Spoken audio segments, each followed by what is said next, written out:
या व्हिडिओमध्ये आपण सूर्यग्रहण आणि सर्व पितृ अमावस्या या विषयावर बोलणार आहोत। पहा, सूर्यग्रहण कुठे 21 तारखेला आहे तर कुठे 22 तारखेला आहे।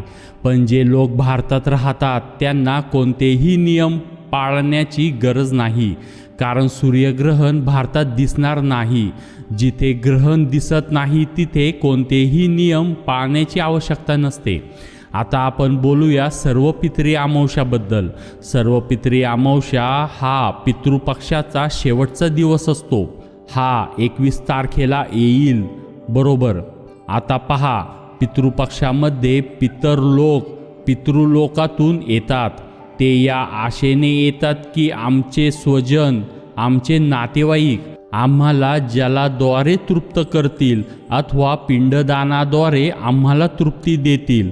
आणि हेच पितर जेव्हा 15 दिवसापर्यंत त्यांना काहीच मिळत नाही, ना जल मिळते, ना तर्पण मिळते, ना पिंडदानाद्वारे श्राद्ध मिळते, तेव्हा ते पितर पृथ्वीलोक सोडून शाप देऊन जातात। म्हणून मी प्रत्येक वेळी सांगतो की पितृपक्षामध्ये या 15 दिवसामध्ये आपण तर्पण नक्की केले पाहिजे। गीतेच्या 7व्या अध्यायाचे पठण करून त्यांना पुण्य अर्पण नक्की करावे। आणि तर्पणामध्ये जर आपण तुलसी दल घालून तर्पण केले तर त्याला अक्षय तृप्ती असे म्हणले आहे। एकंदरीत आपण त्यांना संतुष्ट केले पाहिजे, तृप्त केले पाहिजे। हाच आपला उद्देश आहे की त्यांच्या हृदयातून आपल्या उन्नतीसाठी आशीर्वाद मिळावा आणि आपल्या वंशामध्ये जे मुले जन्म घेतील ते उच्च समज, बुद्धी आणि चांगल्या गतीची असावीत। म्हणून वर्षभरामध्ये या पितृपक्षाचे 15 दिवसाचे आपण जपले पाहिजे। पितृपक्षामध्ये जो शेवटचा दिवस असतो तो म्हणजे सर्व पितृ अमावस्या। समजा तुमचे एखादे पूर्वज, नातेवाईक किंवा बांधव ज्यांचे निधन झाले आहे पण त्यांची मृत्यू तारीख तुम्हाला माहीत नाही, तर अमावस्येला तुम्ही त्यांचे श्राद्ध अथवा तर्पण करू शकता विधिविधानाने। समजा तुम्ही आत्ता हा व्हिडिओ पाहत आहात आणि तुमच्या श्राद्ध तर्पण हे करायचे राहून गेले आहे, मग ते आमच्या लक्षातच राहिले नाही किंवा आम्ही केलेच नाही असे असेल तर ते लोकही अमावस्येच्या दिवशी तुम्ही श्राद्ध तर्पण करू शकता। याला सर्व पितृ अमावस्या म्हणतात। यात तुम्ही कोणाचाही श्राद्ध तर्पण करू शकता। बऱ्याच लोकांच्या कमेंट येतात, म्हणून मी व्हिडिओमध्ये सांगतो की ज्यांचे आई वडील जिवंत आहेत ते विचारतात की आम्ही श्राद्ध करू का नाही।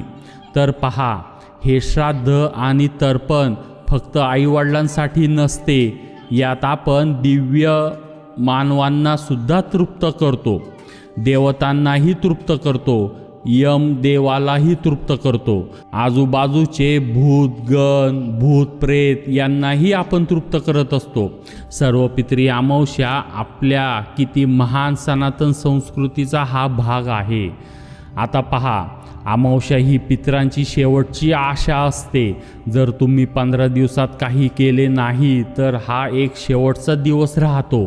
पितर असे म्हणतात की अमावस्या येत आहे, त्यात कदाचित हे लोक आम्हाला तृप्त करतील। पण या दिवशीसुद्धा जर तुम्ही त्यांना तृप्त केले नाही तर सांसारिक जीवन डगमगू लागते। कधीकधी आर्थिक संकट येते, तर कधी अकाल मृत्यू होतो, कधी घरात अनेक समस्या निर्माण होतात। मग ज्योतिषशास्त्र सांगतात की तुम्हाला पितृदोष आहे, पण पितरांना तुम्ही तृप्त केले तर हा पितृदोष राहतच नाही।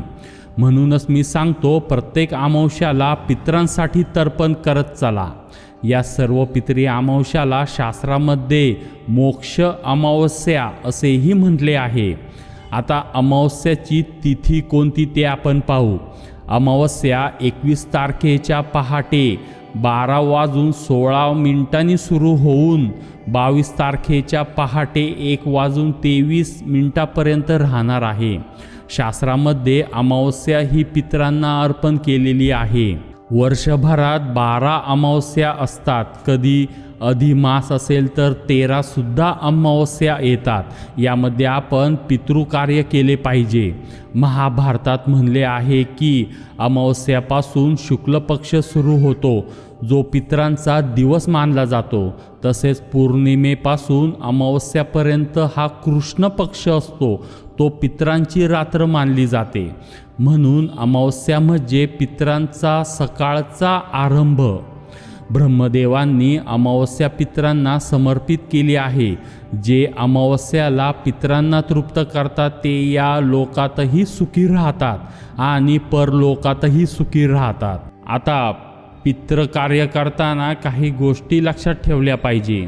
पितृकार्य करण्यापूर्वी भोजन करू नका, निराहार राहूनच करावे। जर वेळ नसेल किंवा नोकरीवर जायचे असेल तर सूर्योदयानंतर लगेचच तर्पण करून घ्या। जर पिंडदानाची पद्धत माहीत नसेल तरी निदान तर्पण नक्की करा। आता या दिवशी काय काय करावे पाहू। देशी गाईला काही खायला द्या। कुत्र्यांना, मुंग्यांना, कावळ्यांना अन्न द्या। ब्राह्मणाला जेवण द्या किंवा वस्त्रधान्य हे दान करा। गरिबांना सुद्धा दान करा। आता या दिवशी कोणत्या गोष्टीची सावधानता बाळगली पाहिजे ते आता आपण पाहू। यावर्षी 21 तारखेला रविवार आहे। तुलसीपत्र तोडू नये, तसेच पिंपळात तर्पणाचे जल अर्पण करू नये। त्यानंतर बेलाच्या झाडालाही ते अर्पण करू नये।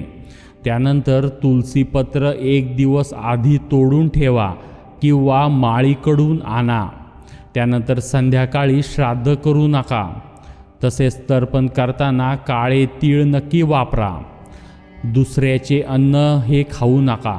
आपल्या पैशाने विकत घेतलेले अन्न खाऊ शकता। या दिवशी फुलं पानं ही तोडू नका। ब्रह्महत्येचे त्यामुळे पाप लागू शकते। आता या दिवशी हवन, अमावस्येला हवन अवश्य करा। स्थान देवता, ग्रामदेवता, कुलदेवता तसेच विघ्नहर्ता देवता सगळ्यांना हवनाद्वारे तृप्ती मिळते। या दिवशी हा एक मंत्र 108 वेळा तुम्ही हवनाच्या आहुतीमध्ये देऊ शकता। तो तुम्ही स्क्रीनवर पाहू शकता। त्यामुळे पितर तृप्त होतात आणि आपणही तृप्त होतो। अशा प्रकारे या काही गोष्टी सर्व पितरी अमावस्यामध्ये केल्यामुळे पितरांना तृप्ती मिळते। जर हा व्हिडिओ आवडला असेल तर जास्तीत जास्त शेअर करा आणि जर तुम्ही या चॅनलवर नवीन असाल तर आत्ताच या चॅनलला सबस्क्राईब करा आणि बेल आयकॉन क्लिक करा। धन्यवाद।